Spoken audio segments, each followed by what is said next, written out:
নমস্কার, প্রিয়ার simple cooking চ্যানেলে সবাইকে স্বাগত জানাই। আজকে আমি আপনাদের সঙ্গে শেয়ার করছি নিরামিষ মূলো ঘন্ট। চলুন তাহলে আমরা মূলো ঘন্টটা বানানো শুরু করি। মূলো ঘন্ট করার জন্য এখানে আমি নিয়েছি 3টে মূলো। এবার মূলোগুলোকে আমি প্রথমে ছুলে নেব। মূলো ঘন্ট তো আপনারা অনেকভাবেই খেয়েছেন। আজকে আমি যেভাবে নিরামিষ মূলো ঘন্টটা করছি, একবার এইভাবে করে দেখবেন।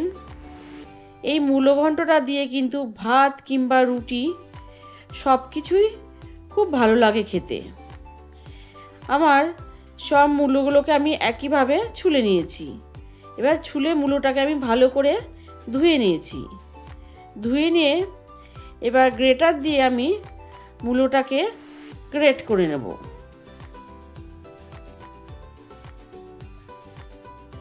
এখানে বলে রাখি, আমার নিত্য নতুন রান্না দেখার জন্য আমার চ্যানেলটি যারা সাবস্ক্রাইব করেছেন তাদেরকে জানাই অসংখ্য ধন্যবাদ। আর আমার চ্যানেলটি যারা প্রথম দেখছেন তার অবশ্যই আমার চ্যানেলটিকে সাবস্ক্রাইব করে আমার পাশে থাকবেন। আর পাশে থাকা বেল আইকনটি প্রেস করে দেবেন।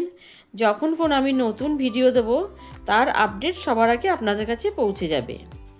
কথা বলতে বলতে সব মূলোগুলো আমার গ্রেট করা হয়ে গেছে। এবার একটা কড়াই বসিয়েছি। কড়াইতে দিয়ে দিলাম সর্ষের তেল। তেলটা গরম হয়ে গেলে এখানে আমি সবার প্রথমে কয়েকটা বড়ি দিয়ে দিলাম। এবার বড়িগুলোকে আমি ভেজে তুলে নেব। আর এই বড়িগুলো কিন্তু আমার বাড়িতেই বানানো। বড়ি ভাজা তুলে নিয়ে ওই তেলেই দিয়ে দিলাম তেজপাতা, শুকনো লঙ্কা আর দিয়ে দিলাম গোটা জিরে। ফোড়নটা দেখুন সুন্দর ভাজা হয়ে গেছে। এবার দিয়ে দিলাম ডুমো করে কেটে রাখা আলু। আলুটা দিয়ে এবার আমি সামান্য নুন আর একটু হলুদ দিয়ে আলুটাকে ভেজে নেব।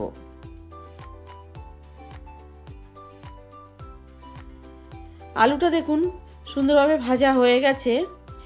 এবার আমি গ্রেট করা মূলোগুলোকে চিপে নিয়ে আমি দিয়ে দিচ্ছি। দিয়ে প্রথমে মূলোটাকে একটু ভেজে নেব।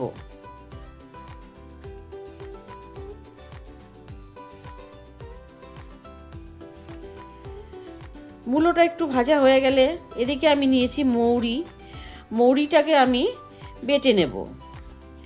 দিয়ে দিলাম একটা কাঁচা লঙ্কা, দিয়ে দিলাম আবারও একটু নুন আর দিয়ে দিলাম হলুদ। দিয়ে মূলোটা যে আমি চিপেছিলাম সেই জলটাকে আমি দিয়ে দিলাম। দিয়ে আবারও একটু আমি কষিয়ে নেব। কিছুক্ষণ কষানোর পর আমি দিয়ে দিচ্ছি এখানে 1.5 চামচ মতন টক দই আর দিয়ে দিচ্ছি মৌরি বাটা। টক দই আর মৌরি বাটা দিয়ে আবারও আমি কিছুক্ষণ কষিয়ে নেব। কিছুক্ষণ কষানো হয়ে গেলে দিয়ে দেব সামান্য একটু কাশ্মীর লঙ্কার গুঁড়ো। কাশ্মীর লঙ্কার গুঁড়োটা দিয়েও আমি আরও কিছুক্ষণ কষিয়ে নিলাম। কষিয়ে নিয়ে এবার দিয়ে দিলাম ভেজে রাখা বড়িগুলোকে আর দিয়ে দিলাম পরিমাণ মতন চিনি। বড়িগুলোকে আমি ভেঙে টুকরো করে দিয়ে দিলাম। দিয়ে বড়ির সাথে মূলোটাকে ভালো করে আমি আরও 2-3 মিনিট কষিয়ে নিচ্ছি। দেখুন আলুটাও আমার সুন্দরভাবে সেদ্ধ হয়ে গেছে এবং ঘন্টটাও খুব ভালোভাবে হয়ে এসছে। এবার আমি নামানোর আগে দিয়ে দিচ্ছি গরম মশলার গুঁড়ো আর দিয়ে দিলাম একটু ঘি। ঘি আর গরম মশলা দিয়ে এবার আর 2 মিনিট আমি ভালো করে মিশিয়ে নেব। 2 মিনিট মিশিয়ে নিলেই তৈরি হয়ে যাবে নিরামিষ মূলো ঘন্ট।